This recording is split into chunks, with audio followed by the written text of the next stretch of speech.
Muslims as enemies. But it was clear to most that they had to make a distinction between one of the world's great religions and the fanatics who had taken it to a violent extreme. In this program, we'll take a close look at the history and beliefs of Islam, its former empires, and how it has evolved to become the religion it is today. Join us now as the History Channel presents Inside Islam.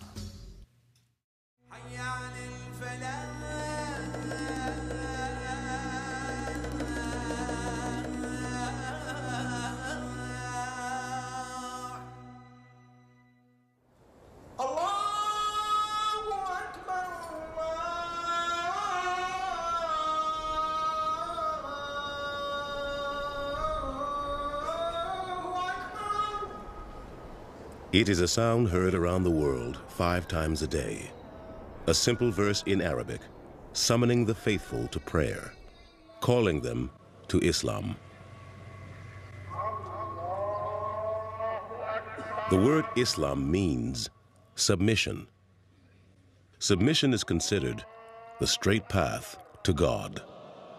What this means is that our will, all human beings' wills, is subjugated to the will of God. That is what submission means.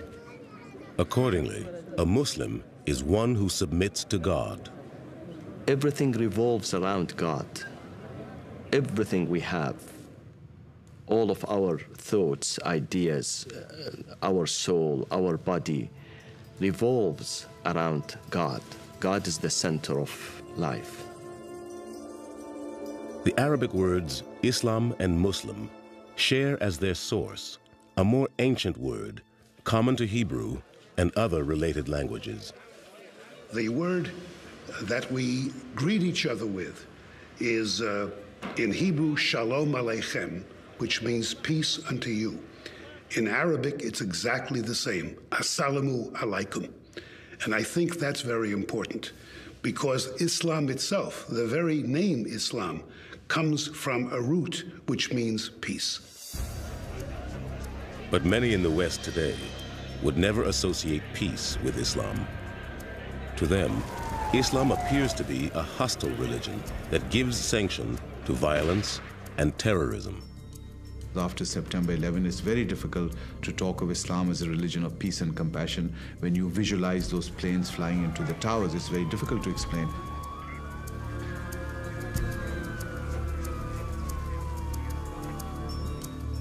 But recent events are not entirely to blame for this perception. It is rooted in 1,400 years of history. Really take a step back and look at the major world religions, the ones that have stood the test of time. Islam is the only tradition that has really ever threatened the existence of Christianity. Since its beginnings in the 7th century, Islam has spread to every corner of the globe. Although Westerners tend to think of it as a religion of the Middle East, most of its adherents live half a world away. Indonesia in Southeast Asia is the largest Islamic country, with more than 170 million Muslim citizens. By contrast, only about 7 million Muslims live and practice their religion in the United States, but that number is growing. There are over 1,000 mosques in the United States now, and so Islam is not just a world religion that's out there somewhere, but it's very much a real presence here in the United States as well. Like most major religions, Islam is composed of different sects or orders that have evolved over the centuries from the original Orthodox tradition.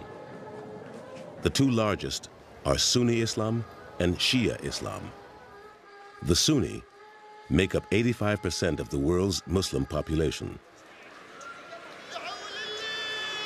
while the Shia represent about 10%. There are many smaller sects, as well as methods of practice. The mystical Sufis seek a state of purification, allowing them to focus solely on God. One Sufi order, the dervishes, spin to attain a state of ecstasy they say brings them closer to God. Though Islam may seem very different, it actually shares a majority of beliefs with the world's other two great monotheistic faiths, Judaism and Christianity. Most important is a common faith in the same God. The word the God in Arabic is Allah. So any person who speaks Arabic, whether Jew or Christian or Muslim, will say Allah for God. Islam itself regards all three religions as part of a single tradition. Judaism came first, Christianity came, and then Islam came. And then it's just a continuation and a completion of the same message that God has been trying to send to all people throughout time. The Koran, the holy text of Islam, specifically refers to Jews and Christians as fellow people of the book, that book being the Holy Bible. The Quran retells and expands upon many of the stories of the Bible, going back to the creation. The truth that unites us together at the first level is that we all come from the same family, Adam and Eve. Islam also acknowledges as divinely inspired all the Old Testament prophets, including Noah, Moses, Joseph, Jacob, and even David. Americans, most of the time, do not realize how close Islam is in its fundamental concepts to Christianity and Judaism. Most Americans don't realize, for example, that Muslims consider Jesus to be one of the divinely inspired prophets. Jesus is very, very highly venerated in the Quran. He's mentioned by name 93 times in the Quran, but not as divine. And this is a place where, of course, Christians and Muslims clearly separate. It's a very major issue. As Muslims, we don't believe that Jesus is the Son of God. We do believe that he was born of a virgin and of Mary. However, we don't believe that he himself is God or that he's a son of God. The story of Jesus in the Quran expands upon his life, adding detail where the Christian Gospels are mute, such as his defense of his mother Mary before the townspeople of Nazareth. The moment they started suspecting about the Virgin Mary, Allah says to Mary, you don't speak to them. You point to your son and let this small baby speak and defend you, and defend the integrity and the chastity of his mother. And that's what he did. This miracle is not mentioned in the Bible. The Quran also differs radically from Christian belief in the death and resurrection of Jesus. Jesus was so special that when his enemies came to crucify him, God lifted Jesus to heaven, and so Jesus was never crucified. Behold, Allah said, O Jesus, I will take thee and raise thee to myself and clear thee of the falsehoods of those who blaspheme. It is in the chronicle of Abraham in the book of Genesis that we find the roots of Islam in the Bible. Abraham is a highly revered figure in Islam. At every prayer, a Muslim prays for Abraham and his descendants. Judaism, Christianity, and Islam all claim a common patriarch in the figure of Abraham, this figure who is depicted in the book of Genesis as a kind of monotheist who breaks away, who is called by God and moves towards the promised land. According to the Bible, God told Abraham that he would make his covenant with Abraham's son Isaac, born of his wife Sarah. Isaac would become the father of the Hebrew tribes of Israel. But Abraham had another son, his firstborn. In the biblical story, Abraham first has a son via the handmaiden of Sarah, Hagar, and the son Ishmael. Sarah is jealous and doesn't like this, and they're ultimately cast out. Sent away by Abraham, Hagar took Ishmael into the wilderness. When their water ran out, the Bible says she abandoned the child to avoid seeing him die of thirst. But God heard the cries of the child and caused a spring to bubble forth so that they could drink. God then told Hagar not to fear for her son Ishmael. Arise, lift up the lad, and hold him fast, for I will make him a great nation. The Arabs understand that Ismail is the legitimate son of Abraham. And so they trace their lineage back to him through Ismail, whereas the Jewish people and the Christian tradition focus on the continuing lineage of the family of Abraham through Isaac as the heir of the promise. Muslims believe Ishmael helped Abraham build a temple at the site of the sacred well, a simple stone edifice called the Kaaba. Abraham then prayed to make it a place of pilgrimage for everyone who believed in the one all-powerful God. A great city grew around the Kaaba, a city known as Mecca. The Temple of Abraham became a sacred stop in the desert for travelers and merchants. Many of the Arab tribes in Mecca prospered from the trade that passed through their city. These tribes formed the foundation of Arabian society. The tribe was the place where an ancient Arabian felt at ease. He felt that this was where his identity lay. He felt that this was where his glory and history resided. One such tribe, the Quraysh, enriched themselves by providing food and water to the many pilgrims who came to worship at the Kaaba. Over the centuries, however, the Arabic tribes forgot the faith of Abraham and his one God, and the Quraysh became the gatekeepers to a temple for idol worshippers. In the year 570 AD, however, a child would be born to the Quraysh who would cleanse that temple. Like Jesus and the Old Testament prophets before him, he would sweep away the idols, preaching a return to the faith in one God.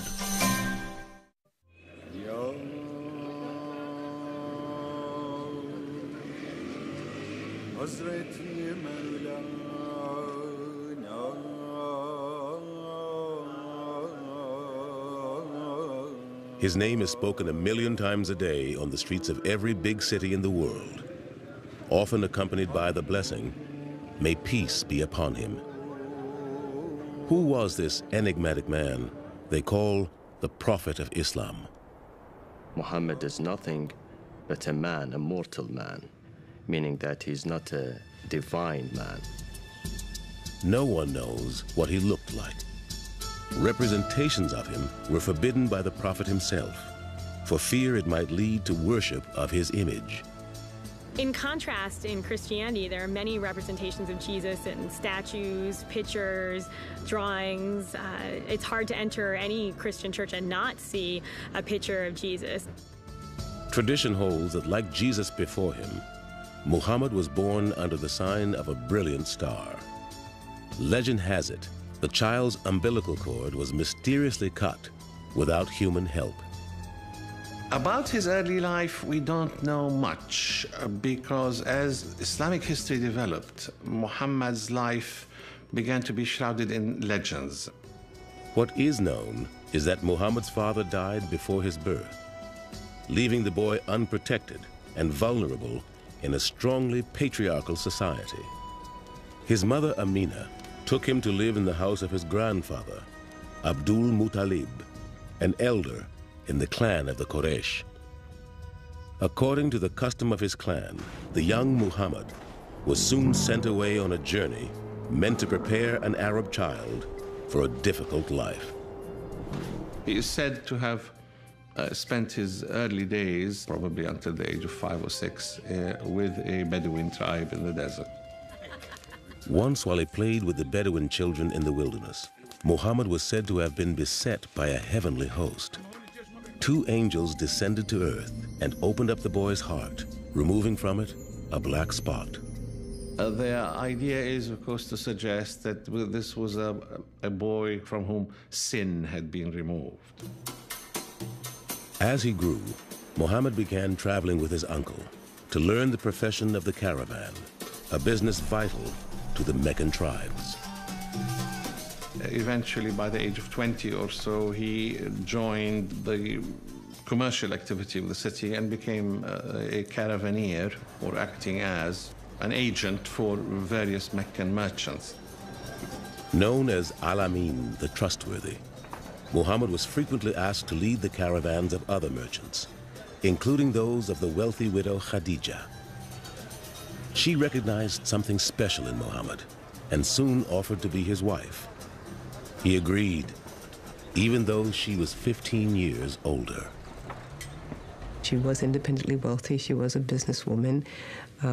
She exerted her autonomy in the relationship by being the one to ask. Muhammad and Khadija were blessed with 6 children, but only 4 girls are believed to have survived childhood. In this, their lives were not unlike any other Arab family of the 7th century. At the age of 30, Muhammad began to seek solitude in the hills around Mecca. In his 40th year, while meditating in a cave, he experienced visions, strong inward signs like the breaking of the light of dawn. These visions continued for 3 nights. Then, the angel Gabriel appeared to Muhammad and commanded him, "Proclaim in the name of thy Lord and Cherisher, who created man out of a clot of congealed blood. Proclaim, and thy Lord is most bountiful." So began the revelations that would consume Muhammad for the next 23 years. But at first, he did not understand what was happening to him. You're an ordinary man. You do ordinary things. So when this thing happens to you, you're going to say, no way this is happening to me. Something must be wrong here. So the fact that he was surprised, overwhelmed, nervous, I mean, he came back trembling, you know, I said, that makes absolute sense. He consulted both his wife, whom he respected hugely, and he also consulted a relative of hers, and both these people confirmed to him that indeed the manner of revelation was such that it was genuine rather than false. Because Muhammad was most likely illiterate, it is believed others helped in recording his revelations. The Quran was revealed orally to the Prophet Muhammad via the Archangel Gabriel, who was transmitting the Word of God. Then the Prophet repeated orally the revelation to his companions, and that revelation was then recorded, and that's how the Quran became written, directly from what the Prophet had stated. The revelation of the Quran is the central miracle of Islam. The word itself means recitation. It is meant to be read aloud. As scripture, the Quran is unique. It isn't compiled thematically, nor is it narrative in style. Instead, it is Arabic poetry of a high order. Stories and admonitions, advice and warnings, all mixed together to reflect and reveal God's will. In these revelations, Muhammad was directed to revive, indeed reinvent, the monotheist religion of Abraham, creating the tenets of Islam: belief in a single God, prayer, charity, fasting, and pilgrimage. These became what are known today as the 5 pillars of Islam. The first pillar is the simple declaration of faith, known as the Shahada. I testify that there is no God other than God, and I testify that Muhammad is his messenger. These simple words lie at the heart of Islam. They are whispered into the ear of every newborn Muslim child and linger on the lips of the dying. They have been the subject of Islamic poets and calligraphers down through the ages. To convert to Islam, one must only say the Shahada once, with sincerity. So that's the first pillar, simply the utterance of that testament of faith. The second pillar is praying 5 times a day.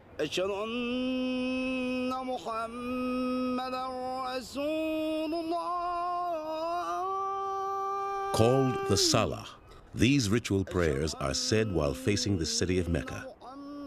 They are observed at 5 specific times each day: at dawn, midday, in the afternoon, at sunset, and in the evening before going to sleep. It acts as a constant reminder, a constant engagement with the divine. For me, prayer is an act of checking out of my life, getting focused, and returning back to my life in a better and purer state. Cleansing, whether merely symbolic or a full ritual bath, is required to enter into a state of communion with God. The environment for prayer must be clean as well. A prayer rug keeps the faithful from contact with the unclean ground. The way that we begin our prayer is by throwing our hands up over our shoulders and saying Allahu Akbar, which is God is greater, meaning that God is more majestic and more powerful than anything that we know, and by throwing our cares away in some ways also. But no matter what country one prays in, the prayers themselves are always spoken in Arabic, believed to be the immutable word of God as revealed to Muhammad by the angel Gabriel. They have remained unchanged since first spoken in the 7th century AD. At that time, Muhammad's revelations and their message of a single true God offended many and soon began to divide the tribe of the Quraysh. It would bring civil war to the sands of Arabia. The Prophet Muhammad succeeded in building a new community in the Arab world, a community that was not based on clan or tribe, but on faith. Within 100 years, that community and that faith spread rapidly into an empire that dominated much of the world. It was the first triumphant age of Islam, and it would not be the last.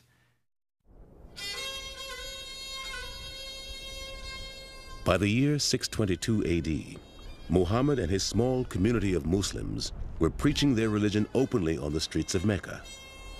But their actions soon angered the idol worshippers and the tribal elders of the Quraysh. There were idols all around the Kaaba and in the enclosure in Mecca. And they would have annual festivals also where people would come and they would have commerce there and trade and perform the pilgrimage, which was at that time connected with idol worship as well. As hosts of the Kaaba, the Quraysh were embarrassed by Muhammad's sermons against those pilgrims who brought their tribal gods to its altar. So the Quraysh began a campaign of social and economic persecution of Muhammad and his followers. The Meccans, first of all, targeted the poorer Muslims because these were the ones who belonged to minor or unimportant clans. And these did suffer a great deal. To make matters worse, Muhammad's uncle died, leaving him without a strong political ally in Mecca. After perhaps 10 years of preaching in Mecca, he had only a few tens of followers. And towards the end of his days in Mecca, he was very much an isolated individual. Despite his troubles in Mecca, Muhammad's reputation as a fair and honest trader was known throughout the region. 260 miles to the north, the elders of the small oasis of Yathrib sent a message to Muhammad. The tribes of their city were locked in clannish disputes and blood feuds. The people of Yathrib were interested in Muhammad because they wanted basically a peacekeeper, somebody who would arbitrate between them and settle their disputes. And so, Muhammad accepted their offer and began a journey to Yathrib, known as the Hijrah, a journey so important it marks the year 0 in the Islamic lunar calendar. Hijrah gave them birth and life, resurrected them, and the Prophet moved from a hostile environment into a place where he could freely preach his message. In Yathrib, Muhammad set up the first planned community of Islam, called the Ummah, meaning community. He then set about making peace among the clans. So successful was Muhammad's leadership that the city soon changed its name from Yathrib to Medina, meaning City of the Prophet. But instead of peace, the Muslims of Medina soon faced open warfare. Enraged by Muslim gains, the Quraysh of Mecca responded by raising an enormous army to crush all those who worshipped Muhammad's God. The two sides faced each other at the Battle of Badr in 624. The Meccan army was more than twice as large, maybe 3 times as large as the Muslim force there. And even so, the Muslims completely triumphed over the Meccan army. But the conflicts continued over a period of 6 years. At one point, the Prophet himself was severely wounded. But finally, in 630 AD, the Muslims surrounded Mecca and forced its surrender. Muhammad at last returned to the city of his birth, heading an army of 10,000 men. Like the prophets of Judaism and Christianity before him, Muhammad's most important act was to cleanse Abraham's sacred temple of the idols that had ruled it for so long.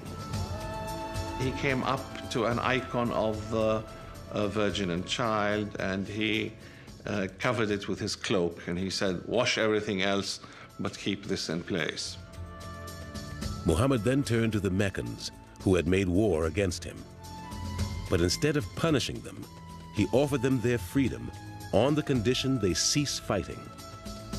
Not only did they lay down their arms, but Muhammad's gesture inspired many Meccans to embrace Islam.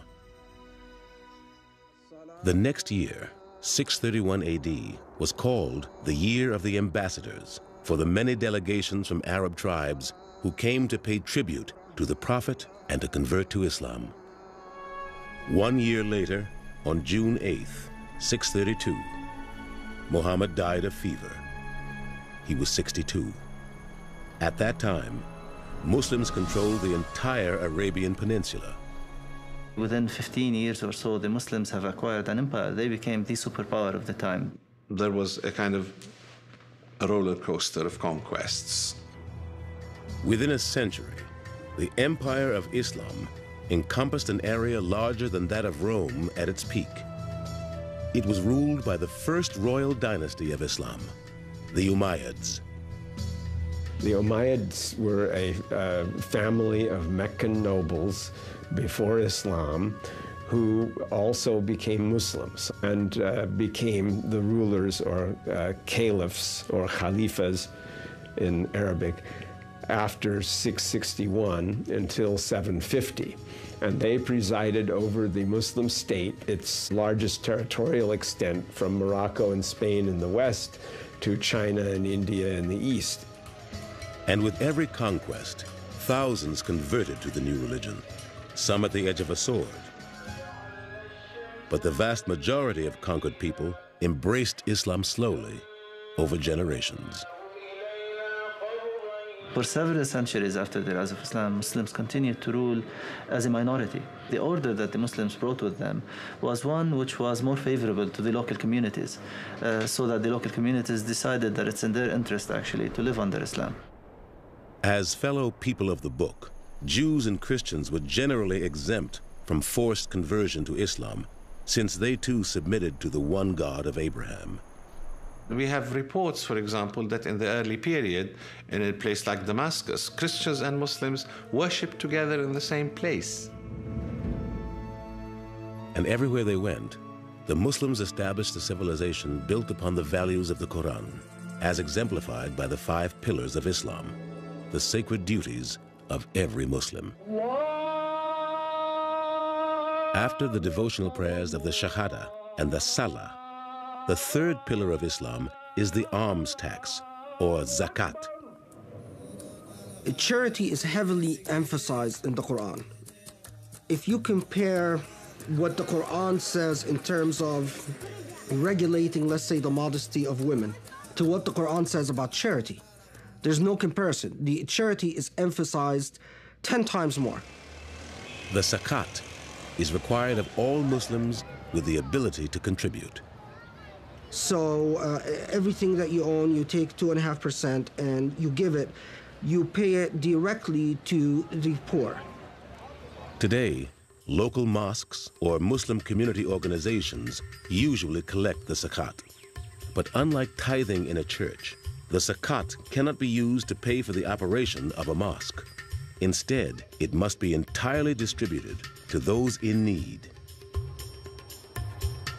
The fourth pillar of Islam is the sacramental fasting of the holy month of Ramadan. Ramadan is a month in the Islamic calendar, and it's the month that Muslims believe the Quran was revealed to Muhammad, so it's a very holy month for Muslims. Now, the fast means from the first twilight in the morning, about an hour and a half to 2 hours before sunrise, to sunset, you don't drink or eat or have any sexual activity. Exceptions are made for the sick and injured, young children, the elderly, and expectant mothers. Like the fast of Christian Lent, this celebration of gracious cleansing is meant to foster inner reflection on the gifts of life and the needs of those less fortunate. It's really 1 month in a year where you're supposed to advance your efforts, to intensify your efforts to build this relationship with God. Many Islamic scholars believe that the concept of Ramadan evolved from an older Hebrew tradition. The notion of fasting is the same.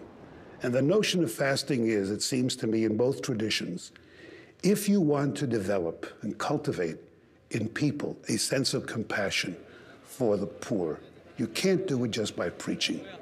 You've got to feel it in your stomach. It's got to be hunger. While fasting is a holy abjuration, feasting is a sacred indulgence. Islam has 4 holy festivals during the year, called Eids. The festival that comes at the end of Ramadan is the great Eid of the breaking of the fast.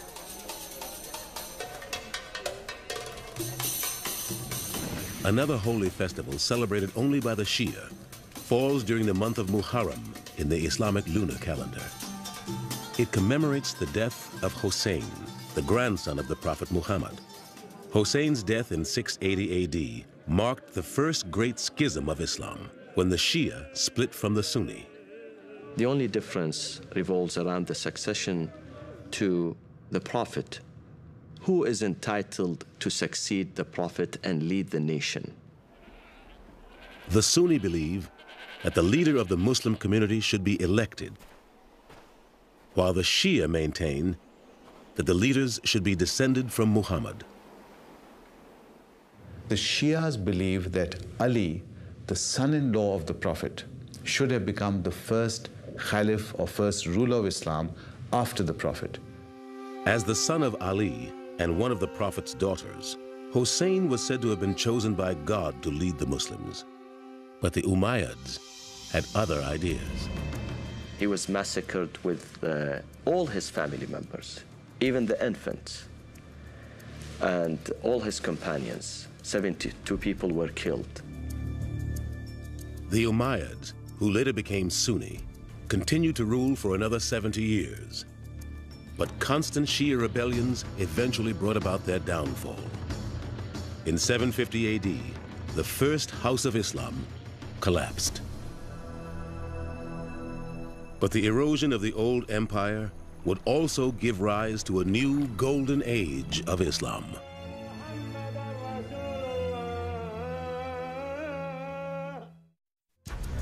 Iraq, today an Islamic nation at odds with the world. Its capital city of Baghdad, the scene of night bombing attacks during the Gulf War in 1991. But it was here in the 8th century that Islam gave birth to a golden age of learning. It started with the rise of the second great dynasty of Islam, the Abbasids, a family descended from the uncle of the Prophet Muhammad, Abbas. At the center of their empire, the Abbasids built a city that became legendary for its beauty, Baghdad. Baghdad was built as a cosmopolitan city which would serve both as the capital of the empire, and it was a vast empire stretching from Central Asia to the Atlantic. But also, this site would serve as the cultural center. The Abbasids brought to Baghdad treasures recently acquired in Islam's rapid expansion. Scrolls from the libraries of Alexandria and Pergamum, and texts by the ancient Greeks, Romans, and Persians, which they translated into Arabic. From the Persian side, a lot of wisdom literature and a lot of political literature, the conduct of kings and so on and so forth. From the Greek side, what mostly interested them was philosophy and natural science. While Christian Europe was mired in the Dark Ages, Baghdad flowered as the center of Islamic culture. Poetry and calligraphy, architecture and engineering, science and philosophy. Many disciplines flourished, and some new ones were invented. At the same time that the translation started, there were actual works which were composed, original scientific works which were composed, such as, for example, the famous work on algebra, the invention of the field of algebra. In this courtly climate, Arab mathematicians developed concepts of decimal fractions, exponents, calculus, and trigonometry. Even today, the number system used by the entire world is Arabic. But it was in the study and practice of medicine that Islam truly achieved distinction. While Christians in Europe were using exorcism and bloodletting to treat the sick, clean hospitals in the Muslim world were practicing advanced surgical techniques, orthopedics, and even treating mental illness. However, by the end of the 11th century, the Islamic East and Christian West were on a collision course. The actual Crusades were an attempt to colonize the Middle East by Western Europeans. It began when the Seljuk Turks took Anatolia, cutting off the overland routes used by European pilgrims to visit Christian shrines in the Holy Land. The Catholic Church was quick to respond. Pope Urban II in 1095 preached the First Crusade, and that was because Jerusalem, he said, was held by the infidels. Well, Jerusalem had been held by the Muslims for hundreds of years, and there had never been that thought before. Jerusalem, city of Christ's crucifixion, and the site of the great temple of the Jews. But it is also the third holiest city in Islam after Mecca and Medina. In Islamic tradition, Muhammad, during one of his revelations, was spirited from Mecca to Jerusalem on the creature called Burak. Where the Dome of the Rock now stands, Muhammad ascended to heaven. Other than the revelation of the Koran, it is the only miracle claimed by Muhammad. He was given at that point the kind of beatific vision where he saw everything that had happened in the past and everything that was going to happen in the future. And during this, he encounters Jesus and Moses, and so all of that links him again to Jerusalem, to the biblical tradition. And of course, when he returned to Mecca, it was as if no time had passed. But in the year 1099, Christian crusaders finally breached the walls of Jerusalem. That night, 30,000 Muslim defenders of the city were slaughtered, causing the streets to run red with blood. For 200 years, the lands of Islam faced 6 major incursions by European knights. But Islam's greatest threat did not come from the Christian crusaders of the West. It came from the Mongolian horsemen of the East. In 1258, the armies of the warlord Hulagu, grandson of Genghis Khan, swept down out of the Russian steppe to plunder the city of Baghdad. The destruction was unlike anything the Muslims had ever seen before. Leaving cities like Aleppo and Damascus in flames, the Mongols marched on to the shores of Palestine, where in 1260, a Muslim army from Egypt finally stopped them. That was the high water mark of the Mongols as far as their advance toward the West. But their kingdom remained in Iran for some generations, and then some 40 years later, the Khan became a Muslim. Still, the newly converted Mongols continued their conquests, taking Islam with them into Afghanistan, China, and India. Soon, the holy city of Mecca was crowded with Mongols and Turks, Uzbeks and Afghans, Mamluks and Moors, all on the sacred pilgrimage said to have been begun by Abraham.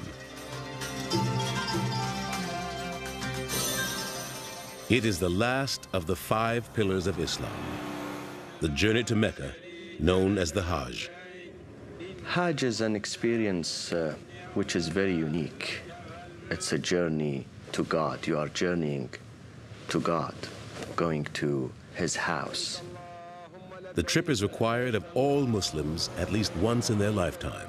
That is, if they are physically and financially able to go. The Hajj, for me, was a big spiritual lift. I experienced something that made me more aware of the serious life that I had accepted, the life to be a Muslim. 2 forms of the pilgrimage exist. The Umrah is the lesser pilgrimage, taken alone or in small groups at any time of the year. The greater pilgrimage, the Hajj, always begins on the 8th day of Dhul-Hijjah, the 12th month of the Islamic lunar calendar. Nearly 2 million Muslims take part. For a week prior to the Hajj, pilgrims flock to Saudi Arabia, eager to join in Islam's holiest rite. We go on the Hajj, we reach a certain place, the Miqat, outside of Mecca, where you then have to put on the garb of a person who's on Hajj, which consists of 2 unsewn garments called the ihram. Ihram from haram, that which is sacred. That's the shroud that you wear when you're buried. And the symbolism is, now from this point on, you're dead to the world and you're devoting yourself to God. There's no barriers. When you're at Hajj, there's like no barriers. You can't tell the difference between who does what for a living, who's rich, who's poor, who drives a Mercedes, who drives a Toyota, whatever. That's the beautiful thing about it. Upon arrival in Mecca, a ritual cleansing called an ablution prepares the faithful for the first station along the pilgrimage path, the Kaaba. The house of God is in the middle, which is central in our life. And circumambulating around it means that God is center, the axis of our life.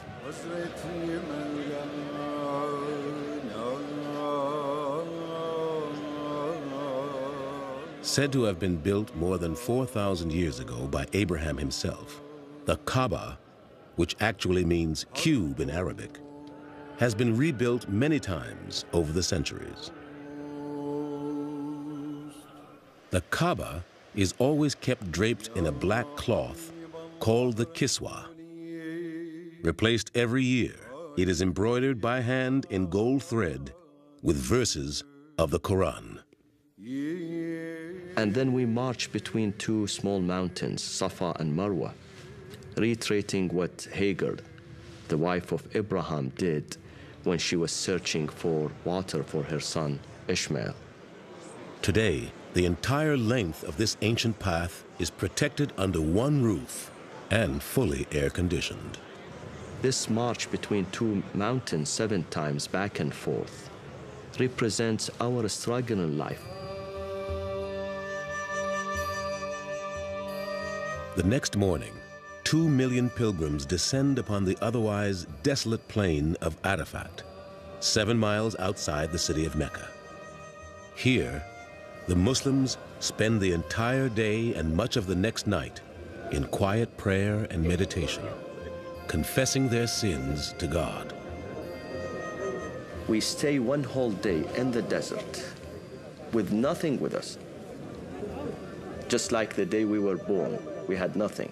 We leave everything behind. Men, women, black, white, red, all sorts of languages. Imagine 2 million people.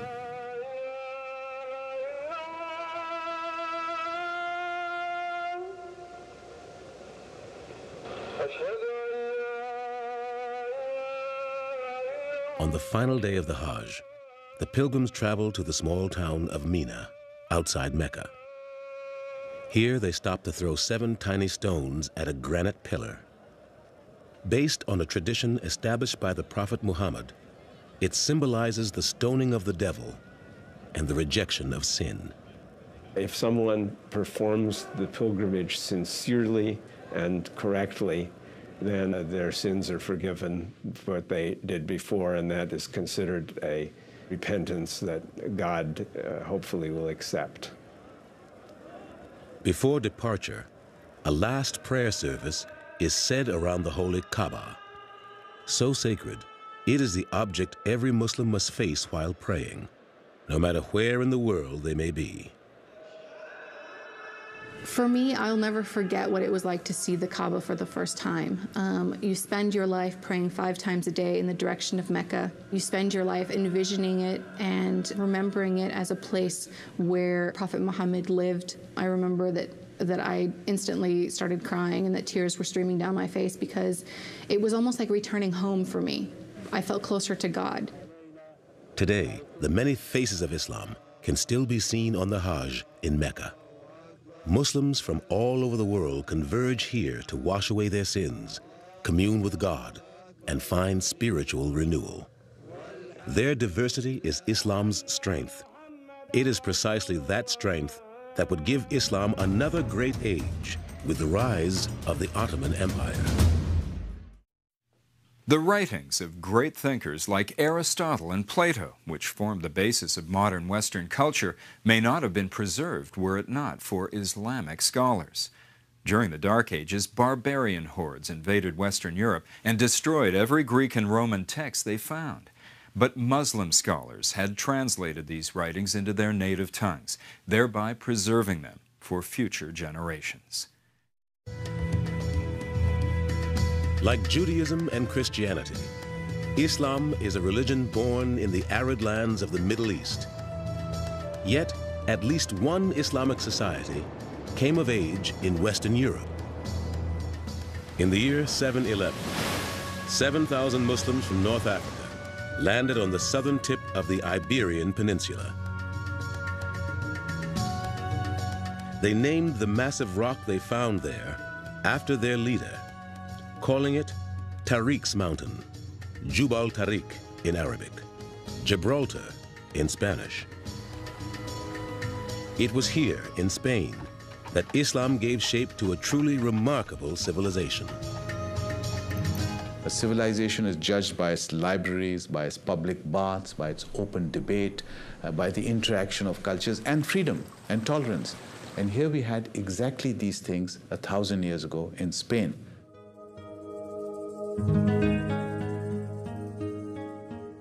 Muslim Spain or Al-Andalus was a truly multicultural society in every sense of the word. It had Christians and Jews and Muslims, significant communities of all 3 religions.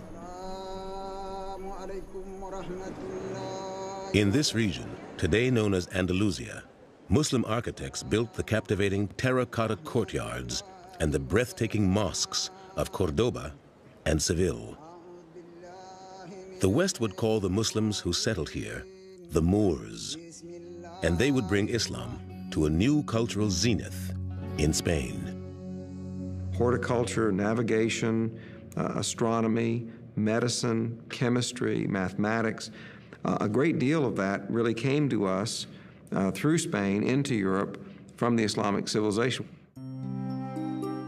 At the Moorish-sponsored School of Toledo, Muslim, Jewish, and Christian scholars working together translated the ancient texts collected by earlier Muslim dynasties into Latin, a language all of Europe could understand. Then later, of course, those ideas were transmitted into Western Europe and had a good deal to do with the Western European Renaissance.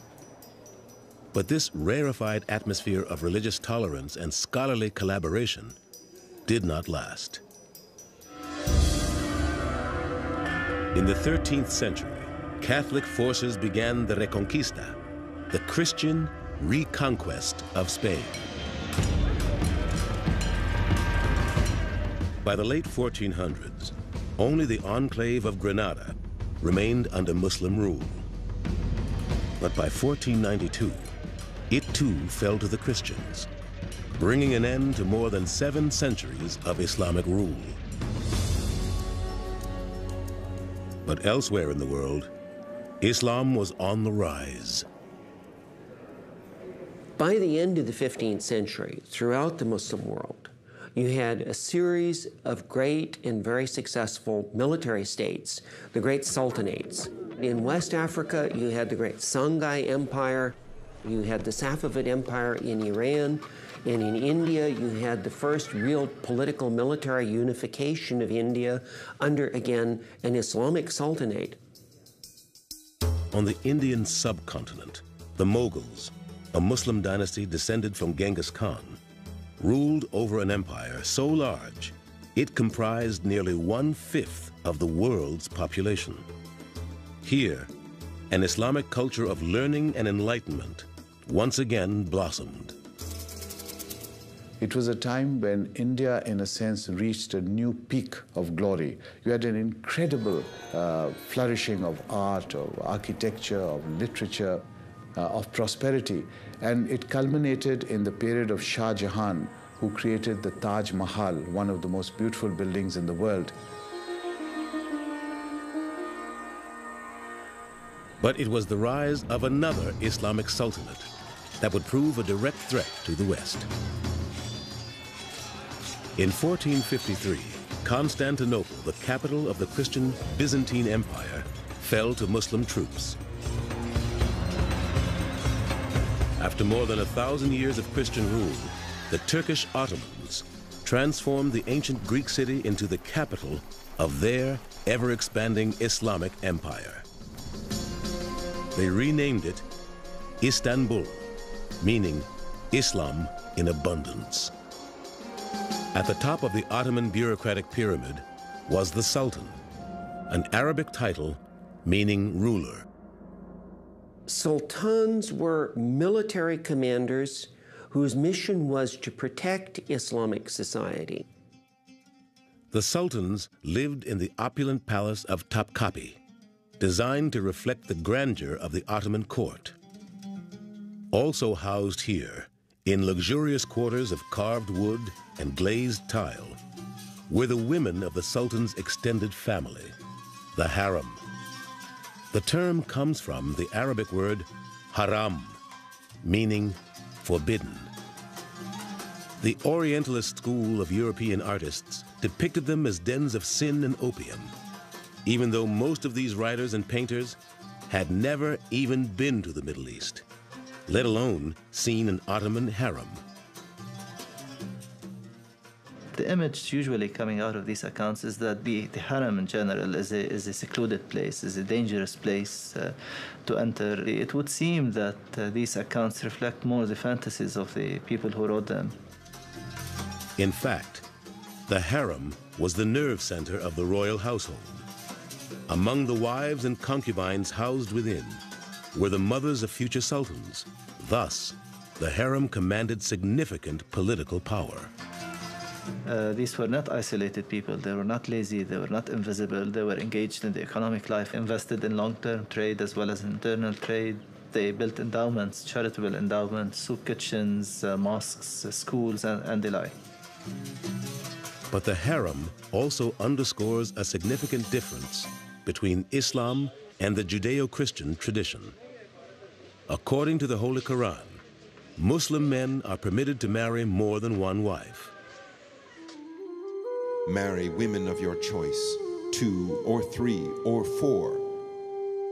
Even so, permission is only granted on the condition that all wives are treated fairly and equally, so that there is no favoritism. But if ye fear that ye shall not be able to deal justly with them, then only one. That will be more suitable to prevent you from doing injustice. And yet, many Muslim men historically have interpreted it almost as an injunction to go out and marry more than one. The West has long found much to criticize about the status of women in Islamic societies. Although laws vary from country to country, within the pages of the Quran at least, a woman's rights are clearly defined.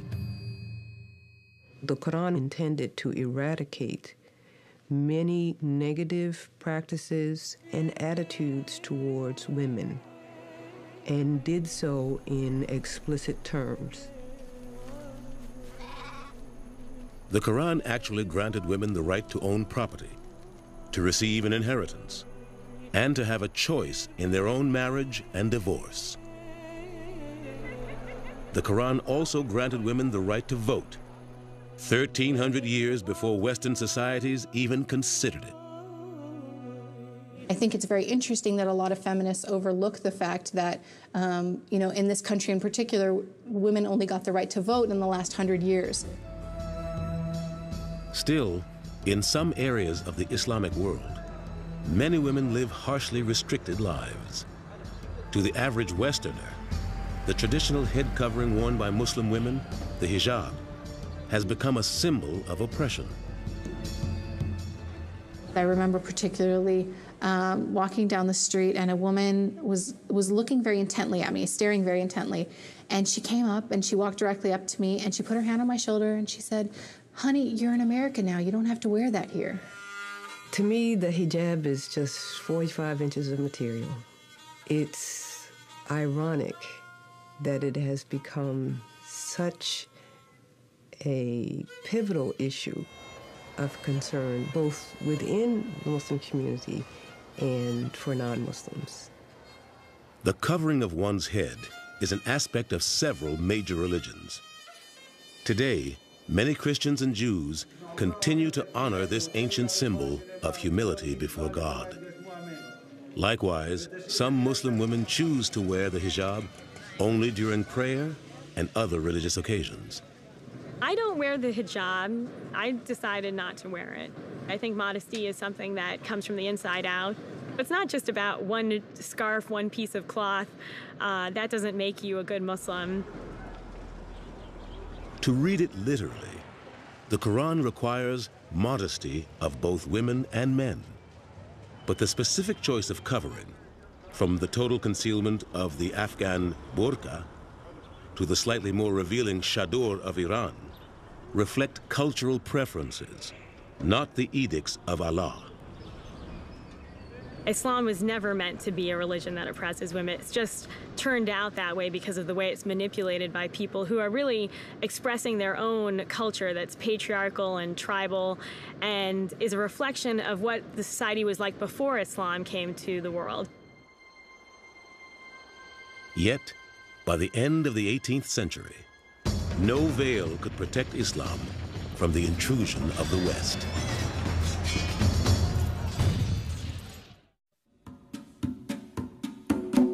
In the 16th century, under Sultan Suleiman the Magnificent, the Ottoman armies became a threat to Western Europe when they conquered the Balkans and much of the Crimea. The Ottomans laid siege to Vienna, capital of the Austro-Hungarian Empire, in 1529, and again in 1683. But this was the farthest into Europe that the Islamic Empire would ever reach.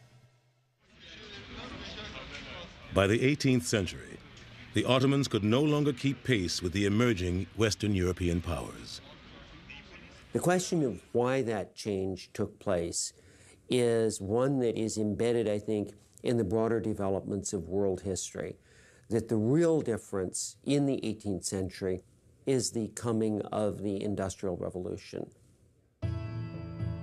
The Ottomans' once brilliant bureaucracy became bloated and corrupt. Their powerful sultans reduced to political weaklings. The great Ottoman Empire was beginning to crumble. In the early summer of 1798, a fearless young French general named Napoleon Bonaparte and his invasion force stepped ashore at Alexandria on the Mediterranean coast of Egypt. A few weeks later, in the Battle of the Pyramids, Napoleon easily defeated a larger Egyptian army and captured the city of Cairo. Over the next century, France and England took advantage of weakening governments throughout the Middle East. Various areas were taken at different times, but on the whole, each conquest shared some characteristics with all the other ones, and that was that the Europeans had a definite idea of ethnic superiority, which made an absolute line between them and the conquered people. And that line was all the more clear with the Muslims because the Muslims were different in religion as well. European pathways to power followed different routes. European financiers provided funds to Egypt for the construction of the Suez Canal, which began in 1859. However, the massive debts incurred by Egypt in its struggle for modernization ultimately led to Britain taking over the canal and the country. By 1882, the British simply occupied Egypt and made sure that nothing that would undermine British security or British access through the Suez Canal. Meanwhile, France concentrated on Algeria, intent on making it the breadbasket of Europe. The lands of the people were all confiscated. The Arabic language and the religion of Islam were discouraged by the French, so that was a more vicious type of colonialism. But it was World War I that caused many Islamic nations to come under direct foreign rule. In 1914, the crumbling Ottoman Empire allied itself with the Central Powers of Germany, Austria, and Hungary. Upon their defeat in 1918, the remaining Ottoman territories became spoils of war, to be divided up among the winners.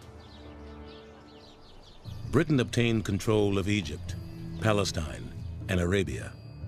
France took Lebanon, Syria, Morocco, and Tunisia, in addition to its already established colony of Algeria.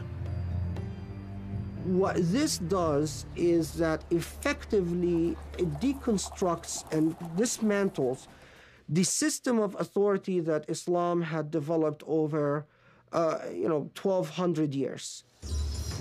Under the colonial yoke, unrest was brewing, fueled by disgruntled Muslim writers and scholars. Ultimately, their goal would be to drive out the West and to establish their own governments based on traditional Islamic principles. One of the most effective of these opposition groups was the Muslim Brotherhood. The Muslim Brotherhood is an organization which was founded in 1928 by Hassan al-Banna in Egypt, which originally was meant to regenerate Islam in that country. But later on, it became a significant and revolutionary political movement. The Muslim Brotherhood was an important part of the revolutionary efforts that ultimately led to Britain's withdrawal from Egypt in the 1950s.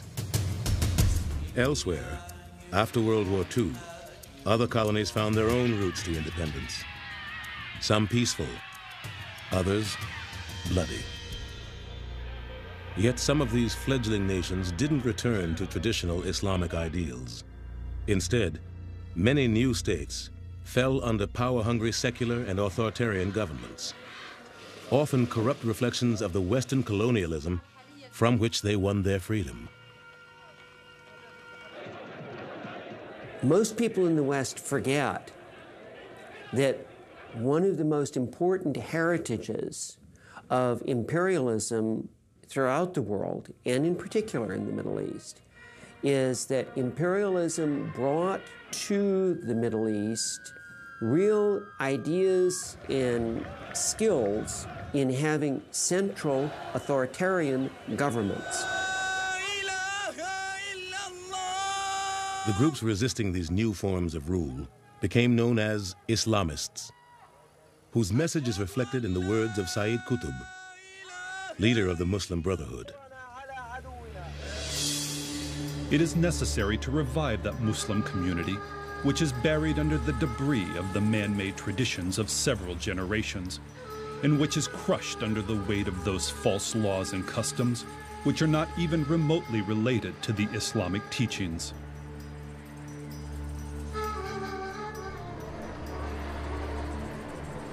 While modern Islam was struggling to redefine itself, its diverse societies were evolving into different forms, from the progressive to the puritanical.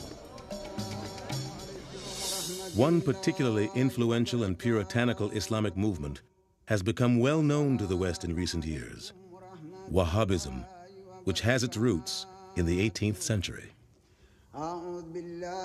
In the middle of the Arabian Peninsula in the 18th century, there was a very strict teacher that emerged. His name was Muhammad ibn Abdul Wahhab.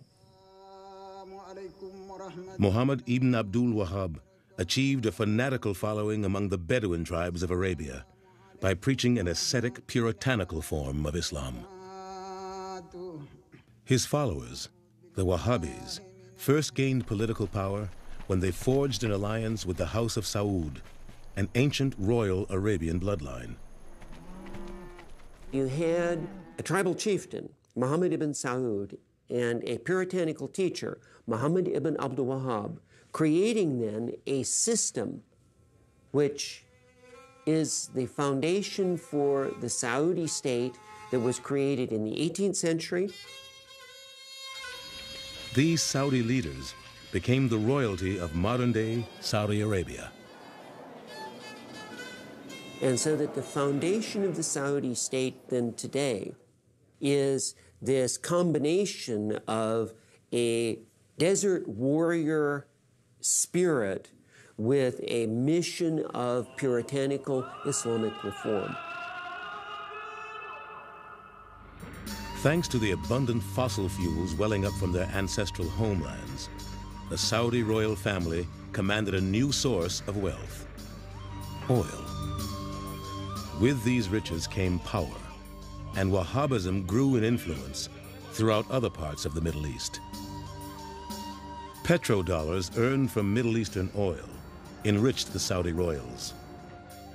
In keeping with charity, the third pillar of Islam, the royals helped fund social programs, build hospitals, schools, and mosques.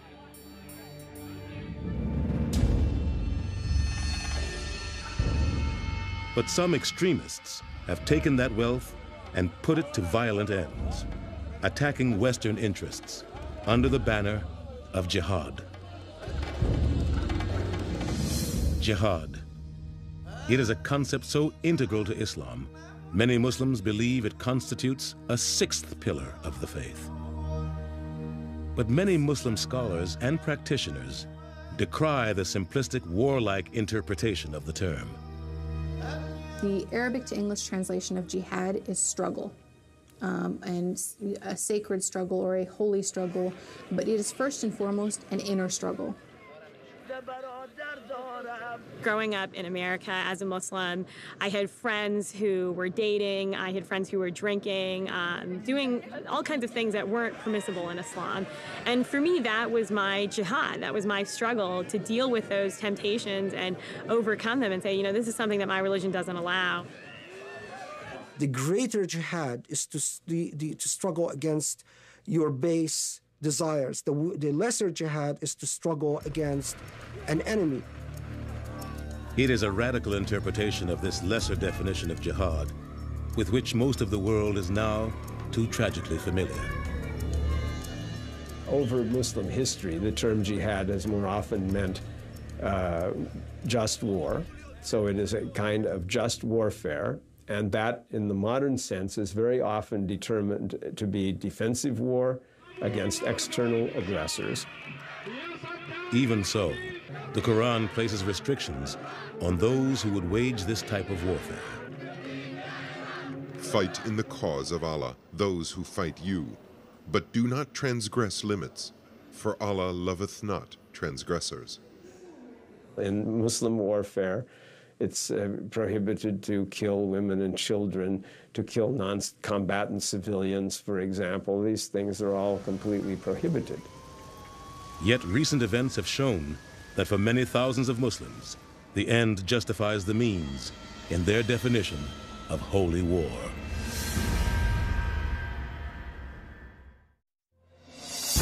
The events of September 11, 2001, left an entire world speechless with horror. Long before any news report had identified the perpetrators of this heinous deed, many Americans already assumed it was the work of extremist Islamic terrorists. How did a religion that preaches peace and tolerance become so entwined with violence in Western thinking? America's first public encounter with Islam began with the confrontational rhetoric of the black Muslim movement, the Nation of Islam. We're not American. We are people who formerly were Africans who were kidnapped and brought to America. Our forefathers weren't the Pilgrims. We didn't land on Plymouth Rock. The rock was landed on us. Islam had arrived in America long before the racial turmoil of the 1950s and 60s. Millions of black slaves forcibly shipped to North America in the 18th and 19th centuries came from the largely Islamic nations of West Africa. Once they reached America's shores, they were stripped of their identities, heritage, and even their religion. I have to accept that we were completely cut off from our past culture, and that includes Islam. In 1930, Wali Farad, also known as Wallace Fard, created his own form of Islam in the poorer neighborhoods of Detroit. He claimed to be a prophet sent to help black Americans rediscover their heritage as both Africans and Muslims, and thus founded the Nation of Islam. They were the discontents, and Farad knew that. He knew that if he could reach them with his message, many of them would accept it for a new mind and a new way of perceiving themselves and the real world. Elijah Poole, the son of a Baptist minister, was one of Fard's earliest acolytes. When he came to Detroit, within a few years, hard time during the Depression, he met Mr. Farad.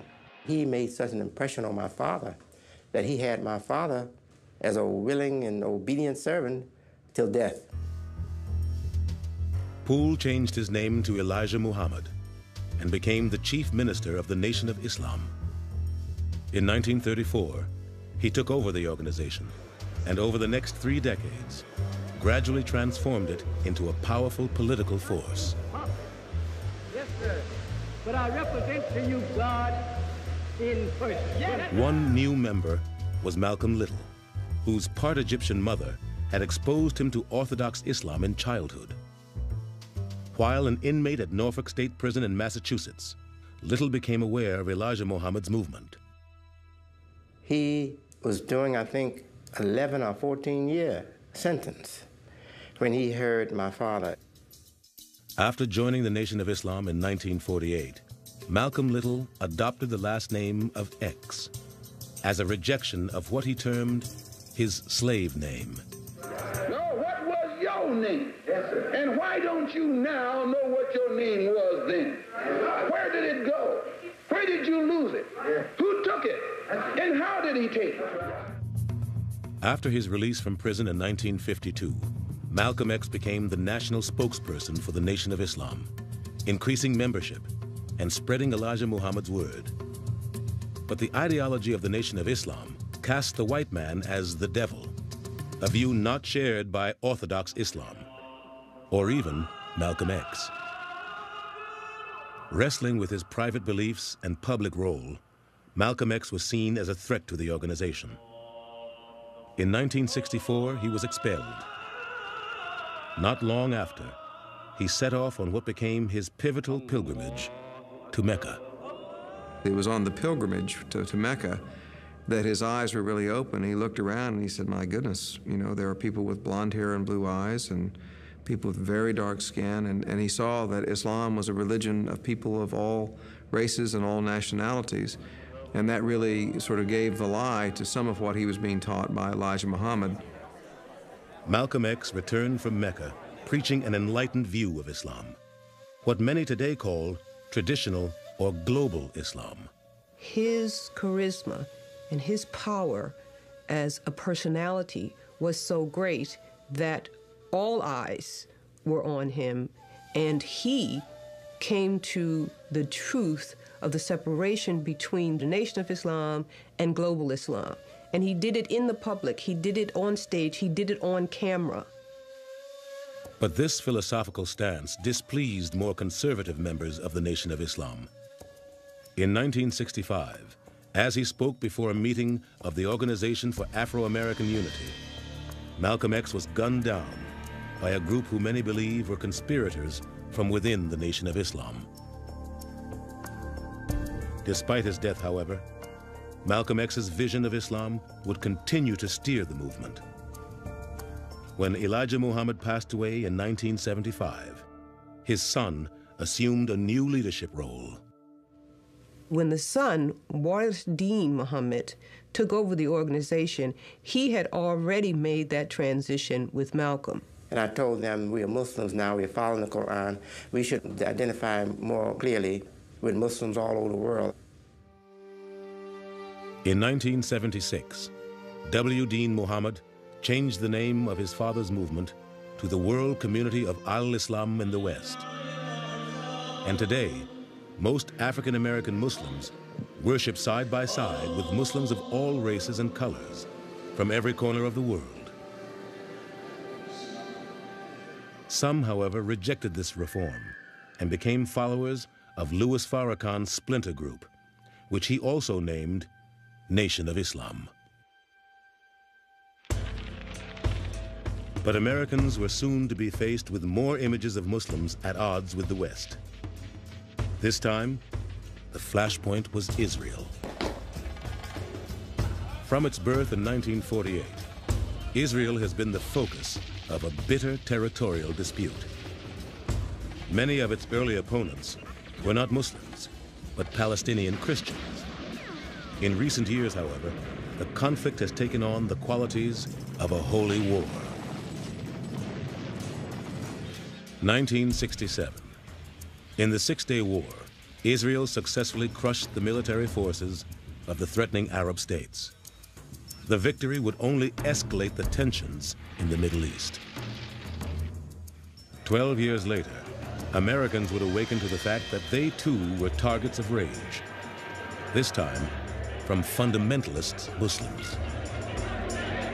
In the wake of a popular rebellion against the US-backed Shah of Iran, the Ayatollah Ruhollah Khomeini, a highly respected Shia cleric, returned from exile in France to establish a new Islamic government.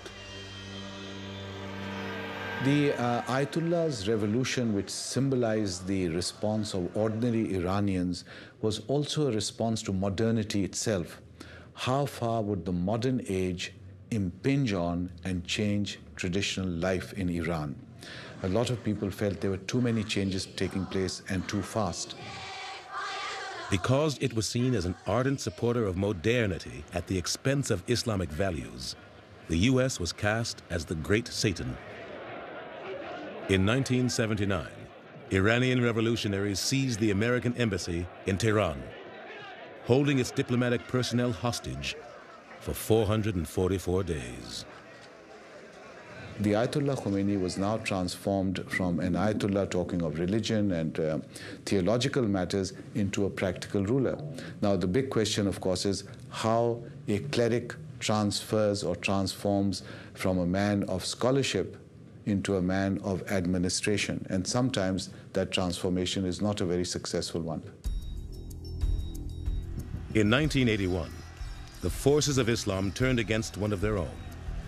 Many Muslims were enraged that Egypt's president, Anwar Sadat, had signed a US-brokered peace treaty with Israel. But the soldiers who participated in Sadat's assassination were Islamic extremists intent on establishing a fundamentalist Islamic state in Egypt. There was real concern for the first year or two that there would be a major Islamic revolution in Egypt. That didn't happen. The average Egyptian was not inspired by the Iranian Revolution to move in that direction. In 1990 and 91, America became directly involved in the Middle East conflict, leading an international coalition against Iraqi dictator Saddam Hussein's invasion of Kuwait in the Gulf War.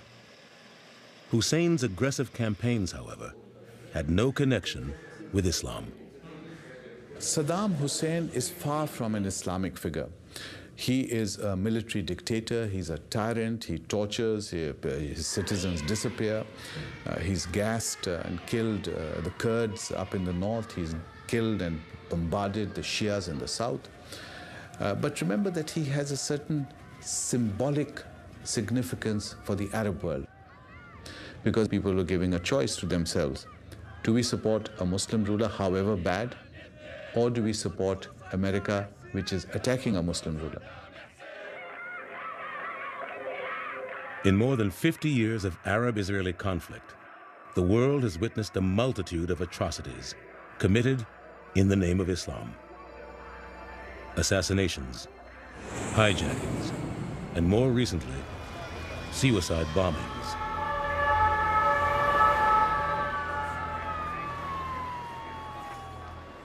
Now, of course, suicide in Islam is categorically forbidden to a Muslim. In theory, God gives life, only God can take life. Today, radical factions of Islam have honed in on the United States as a target of terrorism, culminating in the attacks of September 11, 2001. September 11th made Americans aware of the viciousness of the radical, violent fringe in Islam. But it also, paradoxically, made more Americans aware of the fact that there are Muslims who are their neighbors who care in the same way that they do. Muslims of the world are at a crossroads. How will they define their faith in the modern world?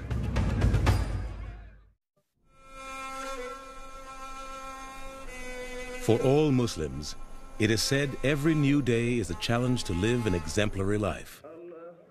For at the end of time, everyone must answer to God on the day of judgment. In fact, all Islamic teachings can be reduced to God, revelation, and judgment.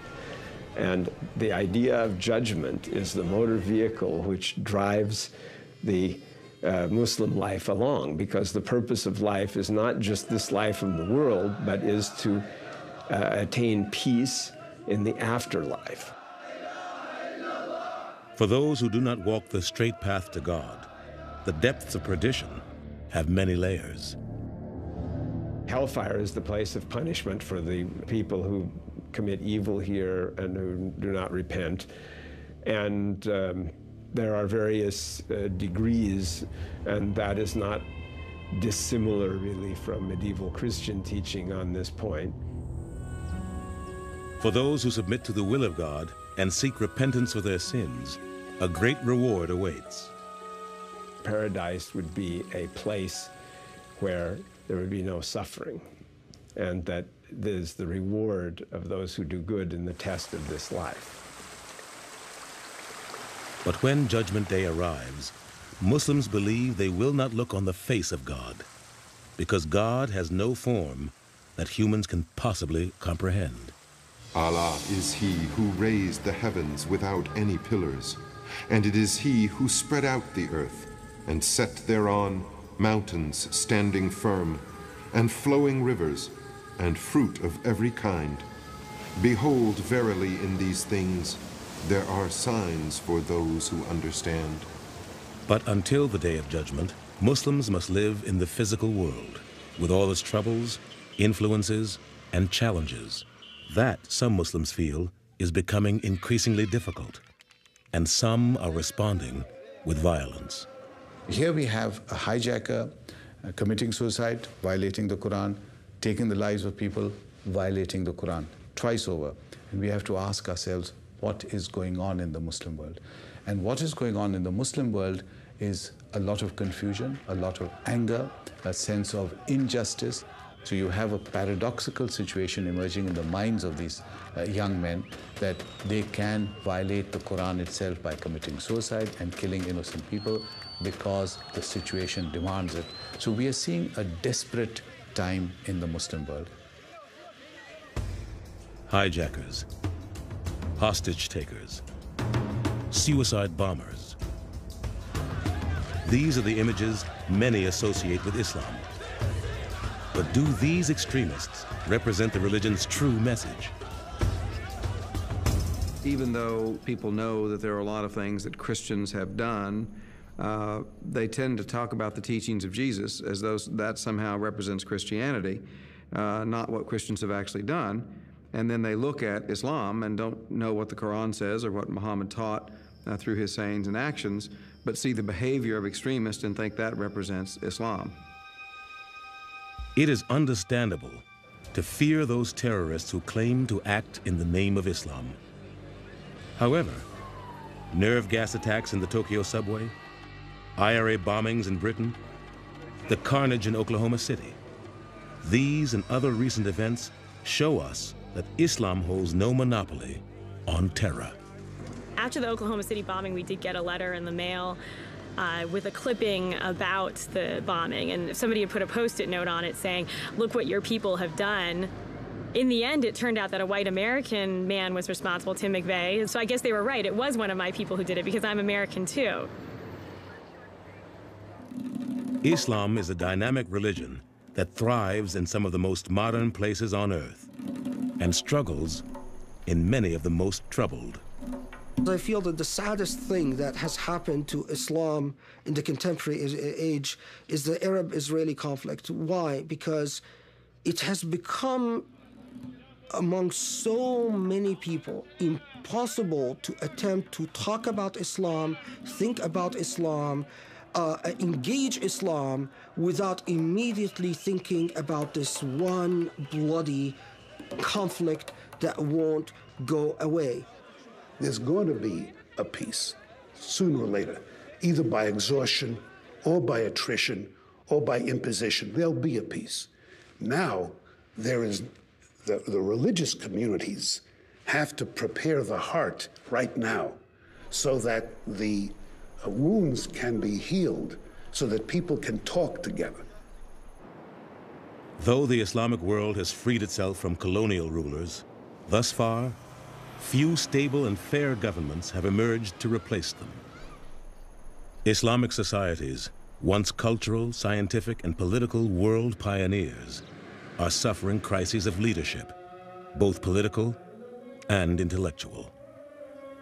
We are seeing a time when Muslim scholars, Muslim leaders really need to be able to understand the Quran, their own tradition, and then relate it to the world and to the wider world events that are taking place within the context of trying to understand and be able to live with other cultures. Because if that doesn't happen, the 21st century will be a very turbulent and a very difficult century for everyone concerned.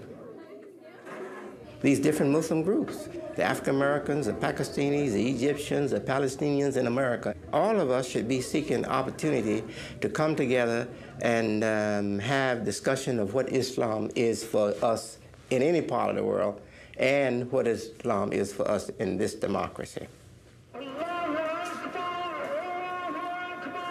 Iraq is my birthplace. The government of Iraq took half of my family hostages and killed many of them. America gave me freedom and dignity. This is the land where I can worship God freely without fear, without intimidation, without the harassment of the secret intelligence. And I love this country. And I am thankful to God who brought me here to this country and made me feel again that I'm a human.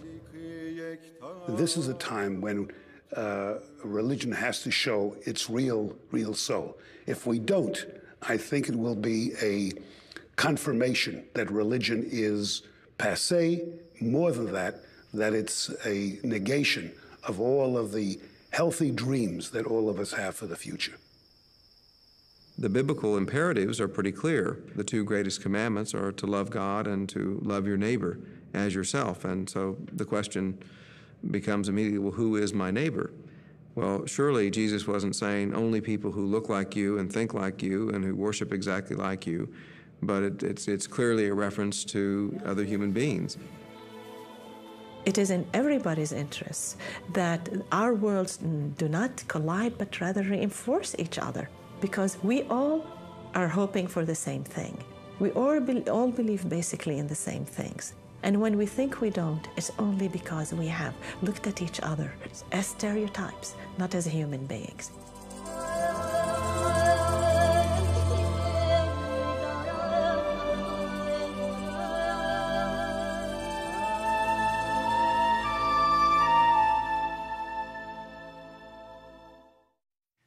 To many in the West, Islam remains a paradox, a religion that professes peace yet is used to justify violence, a culture that promotes science and technology yet seems to resist modernization. Like Judaism, Christianity, and all the world's great faiths, Islam has many dimensions and has been interpreted in many different ways. And like other religions, it can turn violent, especially when defending its beliefs against what it sees as evildoers. Some are hopeful that Muslims, Christians, and Jews will be able to reestablish a peaceful coexistence, but others aren't so sure. As violence continues, suicide bombers get younger, and death tolls go on rising. Many Muslims themselves believe that if Islam is to continue to grow as a religion of the future, it will only be, inshallah, if God wills it so. For the History Channel, I'm Arthur Kent. Thanks for joining us. Our historic retrospective on the 9/11 year now continues with a report we first broadcast just days after the terrorist attacks on America. The History Channel's Josh Binswanger and guests discuss the origins of radical Islamic movements. That's coming up next. Please stay with us.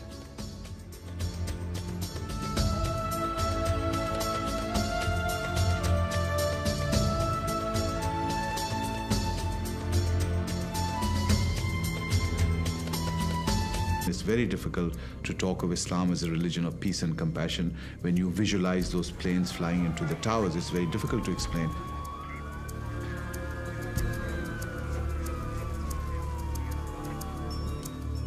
But recent events are not entirely to blame for this perception. It is rooted in 1,400 years of history.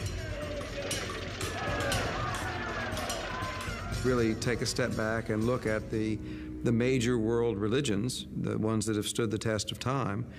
Islam is the only tradition that has really ever threatened the existence of Christianity.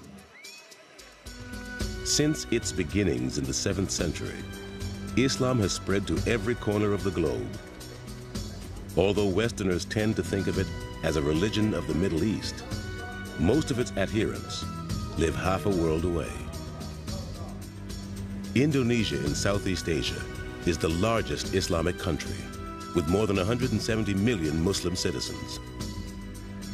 By contrast, only about 7 million Muslims live and practice their religion in the United States, but that number is growing. There are over 1,000 mosques in the United States now, and so Islam is not just a world religion that's out there somewhere, but it's very much a real presence here in the United States as well. Like most major religions, Islam is composed of different sects or orders that have evolved over the centuries from the original Orthodox tradition.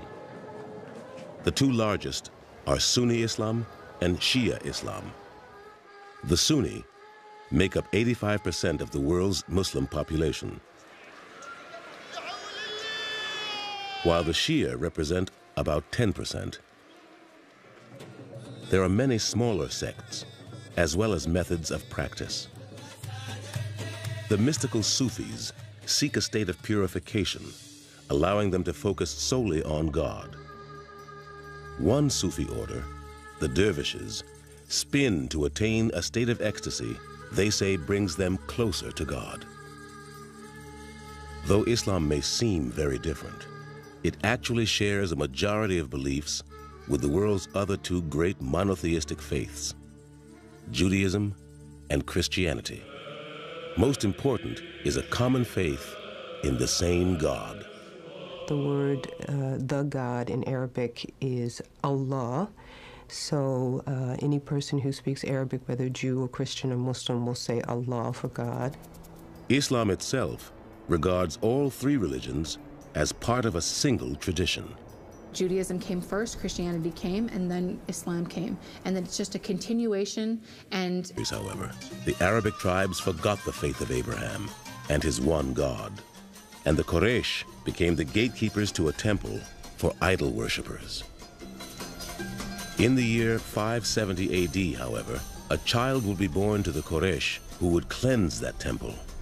Like Jesus and the Old Testament prophets before him, he would sweep away the idols, preaching a return to the faith in one God.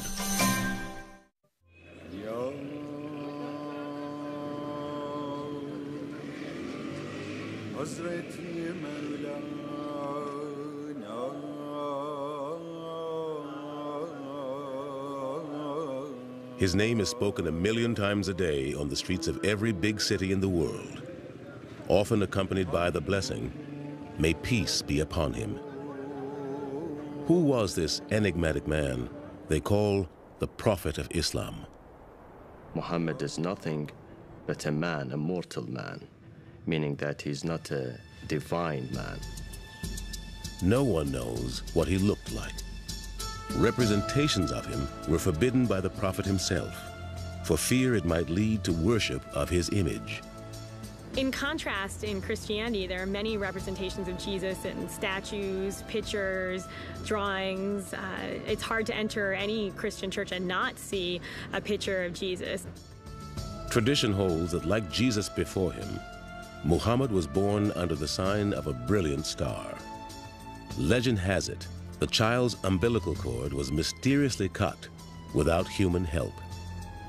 About his early life, we don't know much because as Islamic history developed, Muhammad's life began to be shrouded in legends.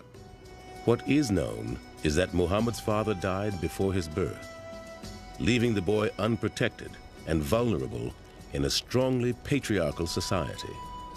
His mother, Amina, took him to live in the house of his grandfather, Abdul Muttalib, an elder in the clan of the Quraysh. According to the custom of his clan, the young Muhammad was soon sent away on a journey meant to prepare an Arab child for a difficult life. He is said to have spent his early days, probably until the age of 5 or 6, with a Bedouin tribe in the desert. Once, while he played with the Bedouin children in the wilderness, Muhammad was said to have been beset by a heavenly host. 2 angels descended to earth and opened up the boy's heart, removing from it a black spot. The idea is, of course, to suggest that this was a boy from whom sin had been. A completion of the same message that God has been trying to send to all people throughout time. The Koran, the holy text of Islam, specifically refers to Jews and Christians as fellow people of the book, that book being the Holy Bible. The Quran retells and expands upon many of the stories of the Bible, going back to the creation. The truth that unites us together at the first level is that we all come from the same family, Adam and Eve. Islam also acknowledges as divinely inspired all the Old Testament prophets, including Noah, Moses, Joseph, Jacob, and even David. Americans, most of the time, do not realize how close Islam is in its fundamental concepts to Christianity and Judaism. Most Americans don't realize, for example, that Muslims consider Jesus to be one of the divinely inspired prophets.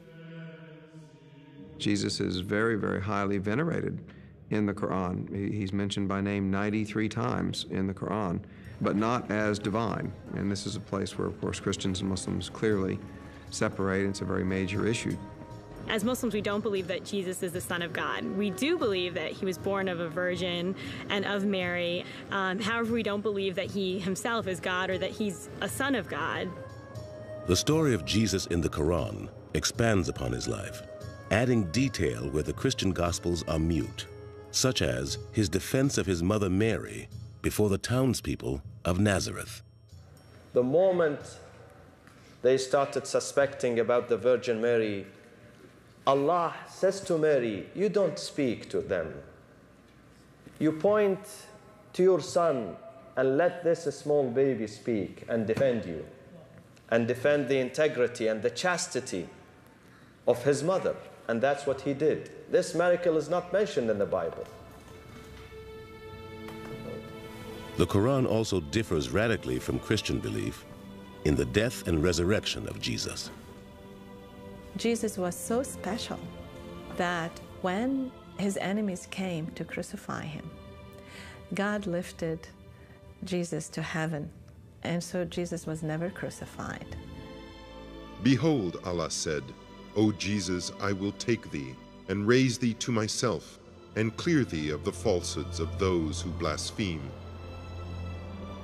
It is in the chronicle of Abraham in the book of Genesis that we find the roots of Islam in the Bible. Abraham is a highly revered figure in Islam.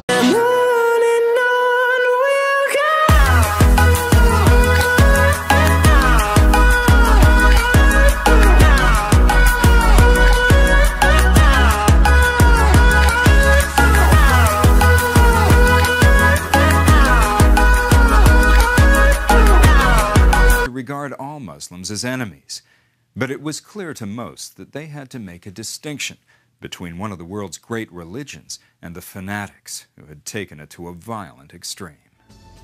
In this program, we'll take a close look at the history and beliefs of Islam, its former empires, and how it has evolved to become the religion it is today. Join us now as the History Channel presents Inside Islam.